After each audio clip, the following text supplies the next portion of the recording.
Nizamuddin railway station से अपना सफर कभी दिल्ली से बाहर कभी दिल्ली तक तय करते हैं। अब ये निजामुद्दीन रेलवे स्टेशन वाली सीट महत्वपूर्ण इसलिए है क्योंकि जंगपुरा विधानसभा सीट इस बार बदलाव की सीट बनने जा रही है, क्योंकि जंगपुरा विधानसभा सीट से आम आदमी पार्टी ने अपने उस उम्मीदवार को चुनावी मैदान में भेजा है जो उम्मीदवार आम आदमी पार्टी में नंबर 2 की हैसियत रखते हैं। दिल्ली के पूर्व उप मुख्यमंत्री और शिक्षा मॉडल के फेस मनीष सिसोदिया जंगपुरा से चुनाव लड़ने के लिए मैदान में आ चुके हैं। आज यहीं से निकलकर हम ये आपको बताने की कोशिश करेंगे जंगपुरा के रास्तों से होते हुए कि आखिर ये सीट मनीष सिसोदिया ने क्यों चुनी, यहाँ के मौजूदा विधायक प्रवीण कुमार का टिकट क्यों काटा गया, और यहीं से बैक टू बैक 3 बार विधायक चुनने के बाद और 3 बार चुनाव हारने के बाद बीजेपी के उम्मीदवार तरविंदर सिंह मारवा इस सीट पर क्या कमाल कर पाएंगे। तो आइए चलिए मेरे साथ तय करिए ये सफर और जानिए जंगपुरा सीट का समीकरण।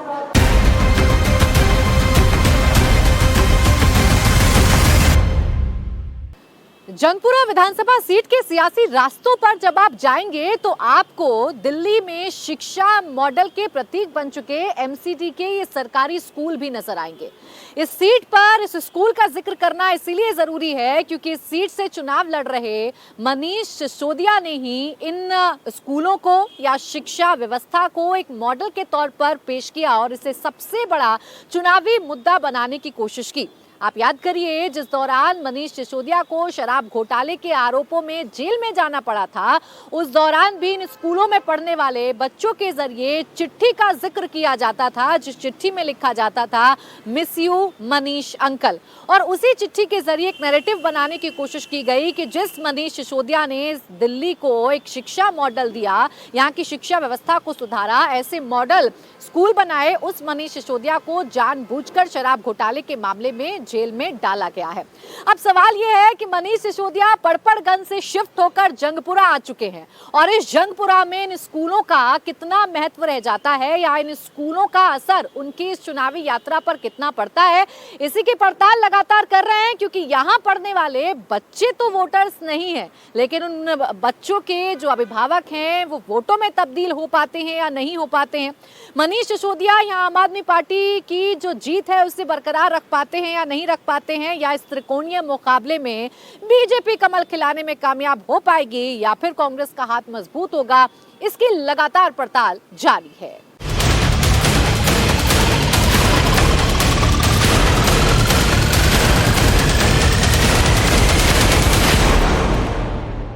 जंगपुरा विधानसभा सीट जो अब एक बदलाव की सीट बनती जा रही है क्योंकि यहां से आम आदमी पार्टी ने कैंडिडेट को बदला है और अपने सबसे सीनियर लीडर मनीष सिसोदिया को, जो कि दिल्ली के पूर्व डिप्टी सीएम हैं, उन्हें मैदान में उतार दिया है। अब वो कैसे चुनाव प्रचार कर रहे हैं, कितना कठिन उनके लिए चुनाव है या कितना आसान उनके लिए चुनाव है, सीधा उनसे ही जानते हैं। मनीष सिसोदिया जी, स्वागत है आपका इंडिया टीवी पर। जी बहुत बहुत शुक्रिया। नई सीट है, 3 बार पड़पड़गंज से जीते, अब जंगपुरा आ गए, कैसा लग रहा है यहाँ आकर, कैसा चल रहा है चुनाव प्रचार? देखिए 10 साल से मैं विधायकी तो पटपड़गंज में कर रहा था, पर शिक्षा मंत्री तो मुझे जंगपुरा सहित दिल्ली के लोगों ने मिलकर बनाया था। तो एक शिक्षा मंत्री के रूप में मैं जंगपुरा में खूब आता जाता था और यहाँ के स्कूल मैंने बनवाए। मेरे समय में यहाँ स्कूल जो कबाड़ खाना, मतलब ऐसे ऐसे वर्ड लोग यूज़ करते थे उन स्कूलों के लिए, वहाँ से आज वहाँ शानदार स्कूल खड़े हो गए। लोगों ने मेरा काम देखा है, लोग दे रहे हैं मुझको ये मैसेज कि भाई हम तो ऐसा फील कर रहे हैं कि आप यहाँ से विधायक बनोगे तो जंगपुरा का हर एक आदमी उप मुख्यमंत्री रहेगा। लेकिन आपने पड़पड़गंज को छोड़ा तो वहाँ के लोग आपको अब क्या कहेंगे? आपने वो सीट छोड़ दी, अब कैसे वो फील करेंगे कि उप मुख्यमंत्री वाली सीट है? पटपड़गंज भी एक स्पेशल सीट बन गई है, वहाँ शिक्षा के प्रयोग की सीट बन गई है वो। मैं जब वहाँ गया तो बतौर शिक्षा मंत्री वहाँ के स्कूलों में बहुत ज़बरदस्त काम हुए।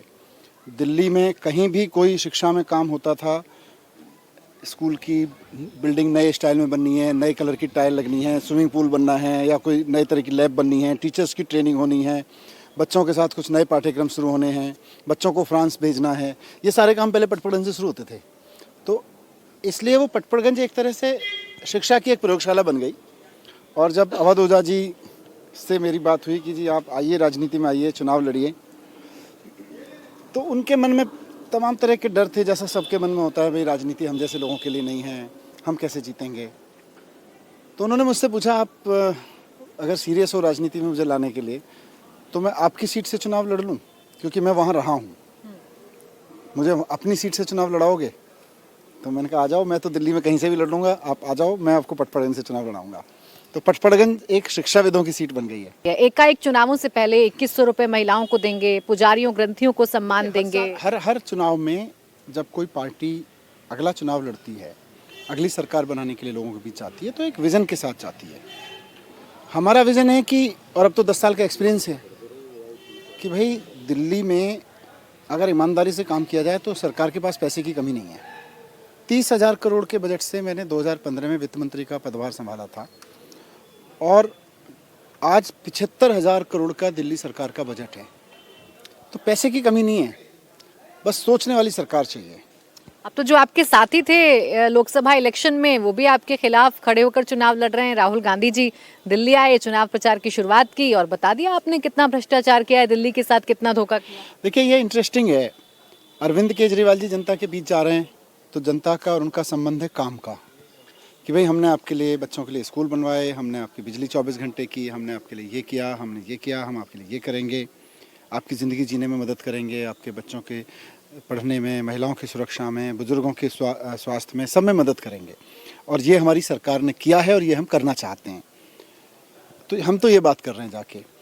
मोदी जी, अमित शाह जी, राहुल गांधी जी जब बीच में जाते हैं जनता के बीच में, वो कहते हैं अरविंद केजरीवाल को गाली देते हैं। तो उनके पास अरविंद केजरीवाल जी के लिए गालियां हैं, हमारे पास में जनता के लिए काम है। अरविंद केजरीवाल जो नई विचारधारा के साथ, या आपकी पूरी पार्टी जो नई विचारधारा, पार्टी विद डिफरेंस की बात किया करती थी, वो क्यों बीजेपी के पिच पे आकर अब बैटिंग करना चाहती है? ये हिंदुत्व की राजनीति, सनातन धर्म की राजनीति क्यों? देखिए, जब हम बच्चों को पढ़ाते हैं तो शिक्षत्व की राजनीति है। हम शिक्षत्व की राजनीति नहीं छोड़ रहे हैं, हम 24 घंटे बिजली की राजनीति नहीं छोड़ रहे हैं, हम महिलाओं को बस फ्री कर रहे हैं, हम महिलाओं के सहयोग की, ज़िंदगी जीने में सहयोग की राजनीति नहीं छोड़ रहे हैं। इस बार 70 में से कितनी सीटों पर आप झाड़ू चला रहे हैं? देखिए, हम जब भी चुनाव लड़ते हैं, मैं खुद चौथा चुनाव मैं खुद चौथा चुनाव लड़ रहा हूँ और चौथे चुनाव में मैं कह सकता हूँ कि चारों चुनाव में हम तो 70 की 70 सीटें जीतने के लिए लड़ रहे हैं। दिल्ली की जनता जब देने पे आती है ना तो छप्पर फाड़ के देती है। शुक्रिया आपका मनीष जी हमसे बात करने के लिए। तो देखिए, जनता के सामने नेता दावे और वादे तो बड़े बड़े कर रहे हैं, अब जनता से ही ये साधेंगे, जनता से ये जानेंगे कि आखिर इन दावों पर, इन वादों पर कितना यकीन जनता कर रही है।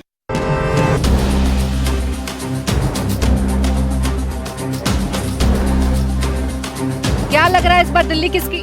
बीजेपी की आएगी जी। तो मनीष सिसोदिया इतने बड़े कैंडिडेट यहाँ आ गए। नहीं जी, हम तो बीजेपी के फैन है। देखो जो बात है, बीजेपी हम तो मारवा को देंगे। केजरीवाल ने कुछ नहीं किया? नहीं, बहुत कुछ करा उसने तो बेचारे ने। फिर भी बीजेपी? हाँ, वोट बीजेपी को देंगे जी, जो बात है। आपका क्या नाम है भैया? सनी गुप्ता। अच्छा, बड़ी शिक्षा की बात की जा रही है। मनीष सिसोदिया यहाँ से चुनावी मैदान में कह रहे हैं मेरा शिक्षा मॉडल बहुत बड़ा मॉडल है, जान लग रही है उसमें? देखिए, हम भी तो है तो बीजेपी के, हम उन्हें देंगे वोट तो नाम तो नहीं रहेगा। आपका क्या नाम है भैया? मेरा समीर। यहीं दिल्ली के रहने वाले हैं आप भी? हाँ जी। दिल्ली किसकी इस बार, किसका माहौल लग रहा है? वैसे तो माहौल तो बीजेपी का है, मोदी साहब का। बीजेपी का? जी। बताइए जरा क्या लग रहा है यहाँ का माहौल? मनीष सिसोदिया जो दावे कर रहे हैं। गए बीजेपी आएगी, बीजेपी है जी, बीजेपी। मारवाजी क्यों लग रहे हैं? मारवाजी दुख सुख के साथी हैं, वो हमेशा गरीबों की मदद करते हैं, काम आते हो। वो गरीबों की मदद करते, मतलब कोई कहता है तो एकदम पहुंच जाते हैं वो। तो महिलाओं को 2100 रुपए देने की बात करें केजरीवाल, मिलेंगे क्या? जब हो रही तो मिलेंगे। कौन सा नेता अच्छा लग रहा है? केजरीवाल। केजरीवाल अच्छा लग रहा है? हाँ, क्यों? बस भी का किराया फ्री है ना दिल्ली में। हाँ। हाँ बड़े आसानी होती है। हाँ, आसानी है। आसानी होती है। हो या गैर हो, तुम गरीबों के गमखार हो या नबी पर शान करीमी, मरहबा दोनों आलम के वाली, मरहबा दोनों आलम के वाली। दिल्ली के दिल में बसी 500 साल पुरानी हजरत निजामुद्दीन औलिया की ये दरगाह दिल्ली की जंगपुरा विधानसभा सीट की सबसे बड़ी पहचान है, क्योंकि इस सीट पर न सिर्फ दिल्ली बल्कि पूरे देश, और न सिर्फ देश बल्कि पूरी दुनिया भर से श्रद्धालु आते हैं अपनी मन्नत लेकर, और यहाँ पर मत्था टेका जाता है। यहाँ आने वाले श्रद्धालु दिल्ली की क्या पहचान लेकर जा रहे हैं? जंगपुरा सीट अगर यहाँ की पहचान ये दरगाह बनी हुई है तो यहाँ पर किस नाम की सबसे ज्यादा चर्चा होती है? 3 उम्मीदवार इस बार मैदान में हैं। एकदम फराज सूरी हैं कांग्रेस के, एक तरफ तरविंदर सिंह मरवा हैं और मनीष सिसोदिया आए हैं, बड़े नेता, नंबर 2 की हैसियत रखने वाले पार्टी में। किस चेहरे पर आपको यकीन हो रहा है? देखिए, ये जो फराज सूरी साहब हैं, यहाँ के मेयर रह चुके हैं दिल्ली के पहले, और इनकी वालदा जो थी वो 2-3 दफ़ा यहाँ की एमएलए रह चुकी हैं।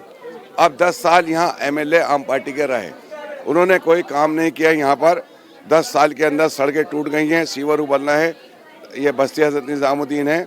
यहाँ आप देखे जाइए, किसी भी आप पूछ सकते हैं कि सड़कों का हाल क्या है, सीवर का हाल क्या है, गंदगी का हाल क्या है। अरविंद केजरीवाल कहते हैं कि वो सर्व मजहब की बात करते हैं, उनको सब मजहबों की चिंता है, ऐसा लगता है आपको? देखिए, अभी उन्होंने कहा था कि 18,000 रुपये दिए जाएंगे। 17 महीने की तनख्वाह इमामों की नहीं दी गई, मौज़न की 16,000 रुपये थी, उनकी तनख्वाह रोक रखी है, क्योंकि इमाम उनके घर में गए थे, जिन मस्जिदों के इमाम होते। फिर उन्हें कर दिया कि अभी सुनने में आया कि मंदिरों के पुजारी को 18,000 रुपये दिए जाएंगे, जो उनको भी दिए जाएंगे, गुरुद्वारे में जो गंदी को, तो उनको भी दिए जाएंगे। पहले उनको तो दे दें जो इमाम 17 महीने से खड़े उनके दरवाजे पे, उनको तो दे दें 18,000 रुपये, फिर दूसरों को देंगे। जब अभी नहीं जो करी है वो तो इलेक्शन के बाद देखेंगे। शुक्रिया आपका हमसे बातचीत करने के लिए। तो देखिए, दरगाह में श्रद्धालु आते हैं अपनी मन्नत को लेकर, और यहाँ पर चर्चा मुद्दों की भी होती है, नेताओं की भी होती है, जनता जनार्दन सब जानती है। मनीष सिसोदिया सीट पर आए तो हैं, लेकिन राहें थोड़ी मुश्किल नजर आती है।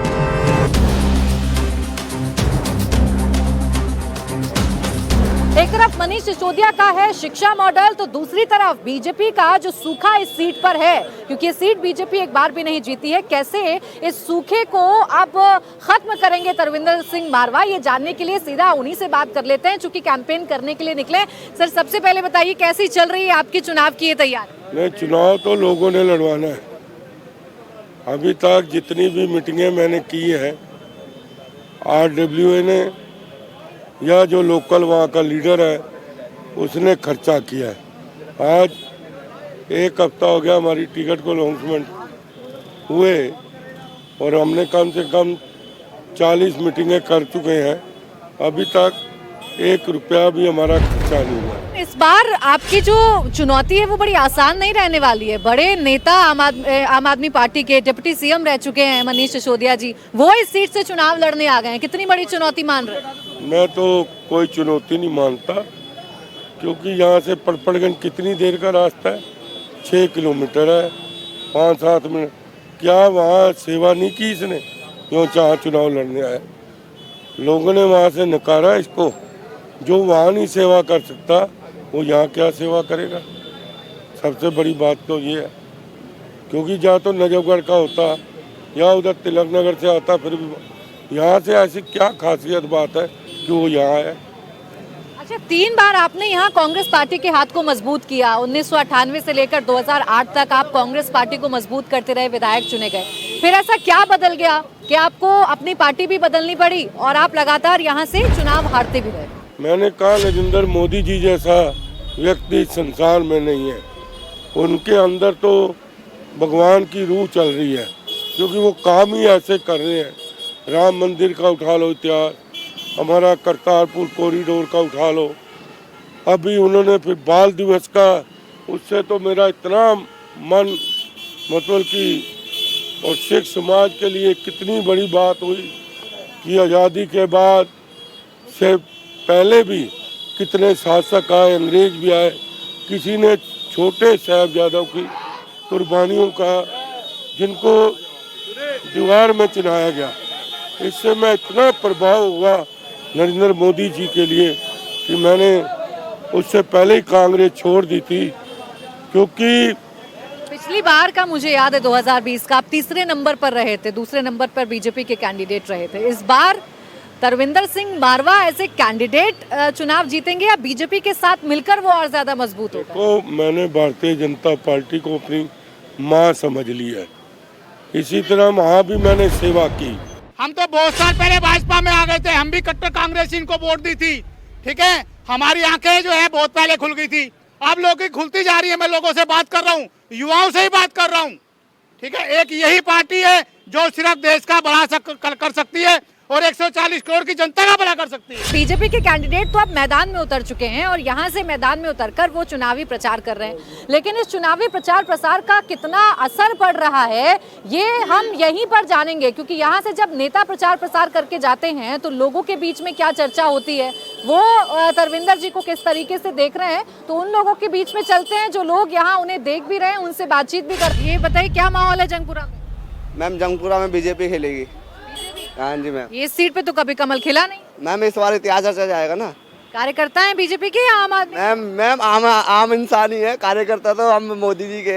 मनीष सिसोदिया जी आए, कुछ इम्पैक्ट पड़ेगा इस सीट पर? कुछ नहीं पड़ेगा जी, उन्होंने 12 साल से डिप्टी सीएम रहे हैं और अपने क्षेत्र से अगर उनको इतना ही कॉन्फिडेंस था और इतना विश्वास था तो अपने सीट से उनको लड़ना चाहिए था। यहाँ क्यों आए? यहाँ इसलिए आए कि वहाँ उन्होंने काम नहीं किया तो इसलिए ये यहाँ आए हैं। लॉलीपॉप दिया ना झाड़ू ने, हम ये करेंगे, आसमान से तारे लाएंगे, चांद लाएंगे, ये लाएंगे, कुछ भी नहीं हुआ। पब्लिक के हाथ में चुनचुना दिया गया। हम तो उसी को चाहेंगे जो हमारे बीच में हमारा काम करता है। हम ये छोटा सा काम लेना हम पड़पड़गंज थोड़ी जाएंगे, हमको तो जंगपुरा का आदमी चाहिए, लोकल आदमी चाहिए। हाँ ये जरूर करेगा, सिसोदिया आएगा तो एक के साथ 2 बोतल फ्री करेगा। हमें नहीं चाहिए शराब, हमें काम चाहिए, विकास चाहिए। 8 फरवरी को ये तय होगा पड़पड़गंज से जंगपुरा आना मनीष सिसोदिया के लिए कितना फायदेमंद साबित हुआ। 8 फरवरी को ही ये भी तय हो जाएगा कि बीजेपी यहाँ अपने सूखे को खत्म कर पाती है या नहीं कर पाती है। फिलहाल इस सीट पर जबरदस्त टक्कर बीजेपी और आम आदमी पार्टी के बीच में नजर आ रही है।